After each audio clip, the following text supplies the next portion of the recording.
ஒரு ஹெல்தியான டின்னர் செய்யலாமா? அணில் ராகி மாவு வச்சு நான் இடியாப்பம் தான் இன்னைக்கு செய்ய போறேன். ஒரு கப்பு ராகி மாவு, ஒரு கையளவு அரிசி மாவு எடுத்திருக்கேன். தேவையான அளவு உப்பு போட்டு நல்லா சலிச்சு எடுத்துக்கோங்க. பொதுவாகவே ராகி மாவு உடம்புக்கு ரொம்ப நல்லது. வீக்லி ஒன்ஸ் ஆச்சும் நீங்க ராகி மாவு பயன்படுத்த பாருங்க. ஒரு பாத்திரத்துல சுடு தண்ணி வச்சு நல்ல தண்ணி கொதிச்சதுக்கு அப்புறம் கொஞ்சம் கொஞ்சமா ஆட் பண்ணிட்டு மாவை கலந்து விடுங்க. கிட்டத்தட்ட மாவு இந்த பதத்துல இருக்கணும்.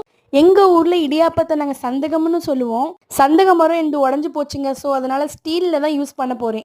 லைட்டா தேங்காய் எண்ணெய் எடுத்து அப்ளை பண்ணிட்டு சந்தக மரத்துல நம்ம மாவை போட்டுட்டு நம்ம எதுல ஸ்டீம் பண்ண போறோமோ அந்த தட்டுலயும் நல்லா தேங்காய் எண்ணெய் அப்ளை பண்ணிக்கோங்க.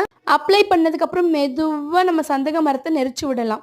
இந்த இடியாப்பம் தேங்காய் பால்லையும் சாப்பிடலாம், மீன் குழம்புலையும் சாப்பிடலாம். நம்மளுக்கு எப்படி பிடிக்குதோ அப்படி சாப்பிடலாம்.